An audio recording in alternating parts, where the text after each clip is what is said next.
Well, he's the former Republican governor of New Mexico and now the Libertarian Party's presidential nominee, who says he has a path to victory in this election.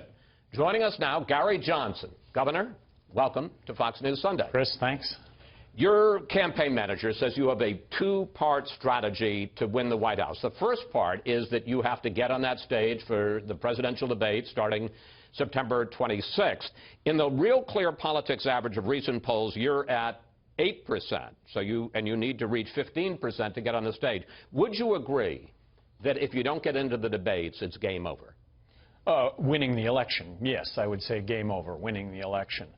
But the Presidential Debate Commission has identified 5 polls.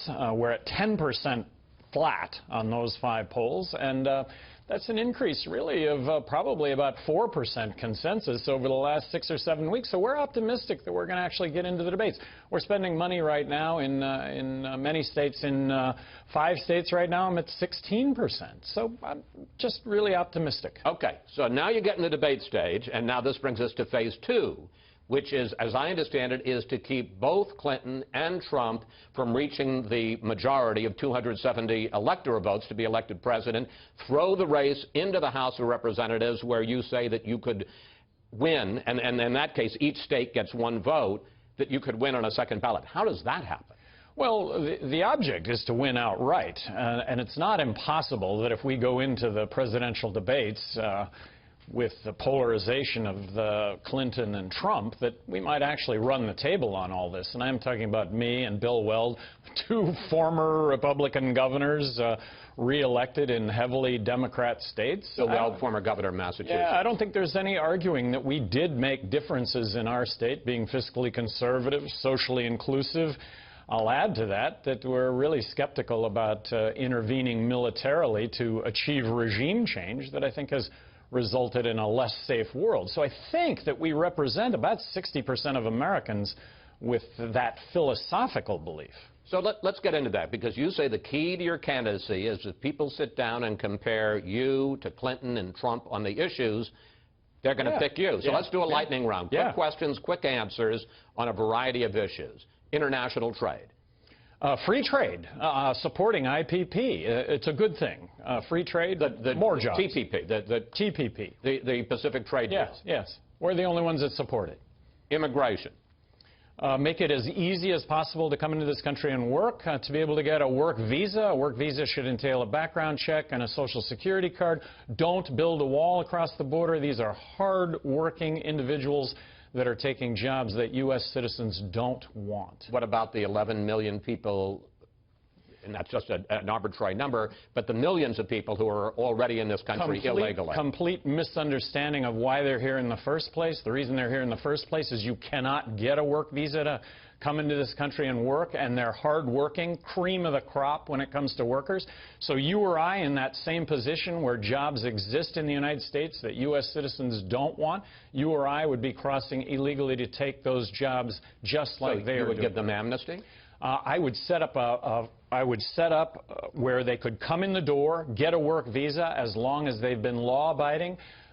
With regard to citizenship, there needs to be a pathway to citizenship. Look, with regard to those that are in the country that are undocumented, they're not going to jump the line, but that's part of comprehensive immigration reform that Bill Weld and I think we can bring Democrats and Republicans to the table over. Look, Hillary or Clinton, isn't the polarization in Congress going to be greater than ever? Does anybody believe that anything is going to get better in Congress?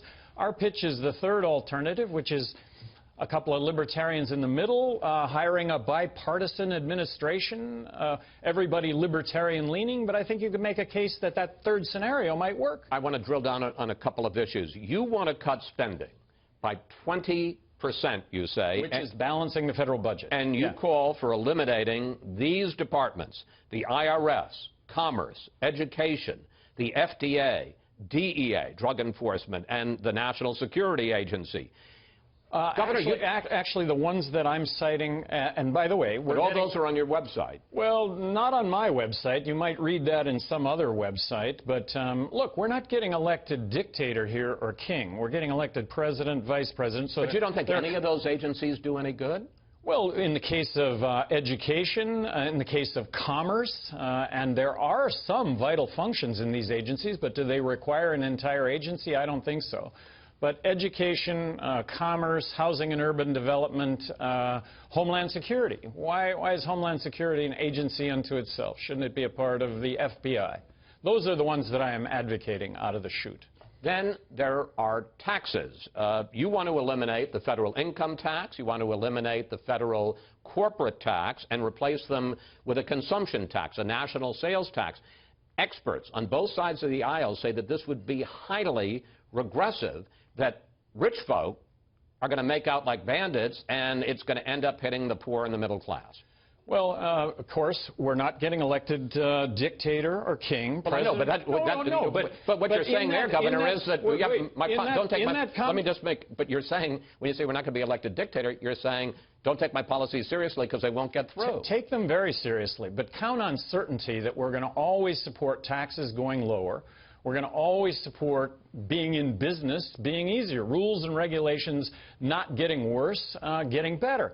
That said, if I could wave a magic wand, I would eliminate income tax, corporate tax. I would replace it with one federal consumption tax. I put up the fair tax as a template for how you accomplish one federal consumption tax. You're right about a consumption tax being regressive. The way that the fair tax deals with that is it issues everyone a prebate check of $200 a month that allows everyone to pay the consumption tax up to the point of the poverty level. I maintain that if we had zero corporate tax, which you and I pay for, I maintain that that would create tens of millions of jobs and that it would also issue pink slips to 80% but Governor, of the result of that, again, lobbyists. the experts say is, okay, even if you have the prebate, okay, now that helps the poor, but the rich are still going to make out because there's no tax on their income, there's no tax on their, let me just finish, there's no tax on their savings, so now you're hitting the middle class. They're going to pay more. I'm going to argue that the more money you make, the more money you consume, the more tax you're going to pay. This is a proposal, the fair tax is a proposal that has been before Congress for about 10 years. Every year, 80 congressmen and women sign on to it. So it's been pretty well vetted out there. Okay. I want to switch to foreign policy. You say you are a non-interventionist. You say that the threat from radical Islam is, quote, overblown. You don't want boots on the ground. You say that airstrikes, either from planes or from drones, have, quote, unintended consequences. So the question is, what's your plan to stop ISIS? Well, I do believe that if you want to look at ISIS, that they are regionally contained. Think of them as sands through an hourglass. We're going to see those sands through the hourglass. There was a poll a couple of weeks ago. Wait a minute. I mean, what happens to the attack in Belgium? What happened to the attack in San Bernardino? What about the attacks in France? We can call these ISIS-inspired attacks. Do they come directly, geographically from ISIS? Well, in the case of France, they'd seem to, yes. Well, Chris, a poll among active military personnel 2 weeks ago. Who do they favor for President of the United States? Me.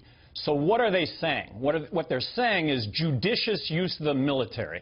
If we're attacked, we're going to attack back, but the fact that we involve ourselves in regime change has resulted in the unintended consequence of making things worse, not better, and nobody's standing up to this. Hillary Clinton, Barack Obama, not intentional. They go in, they support the opposition in Libya and Syria. The opposition's aligned with ISIS. We arm the opposition. Now those arms are in ISIS hands. This is the unintended consequence of our foreign policy. So basically we're going to contain ISIS. We're not going to eradicate it? Well, if we eradicate it, and hey, you know, not that we're going to continue to stay engaged in that, but there'll be a void when that gets eliminated. We didn't even hear about ISIS until 2 years ago. This was Al-Qaeda until it became ISIS, and wipe out ISIS and it'll be something else.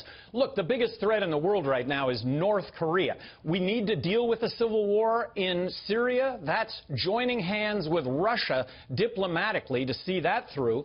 Biggest threat in the world, North Korea. We need to join arms, join hands with China to deal with that diplomatically. Got one more question for you. We've got less than a minute left. Until January, you were the CEO of something called Cannabis Sativa, which is, I guess I pronounced that correctly, it's a marijuana marketing company. Question, of all the things in the world you could be involved with, why sell pot?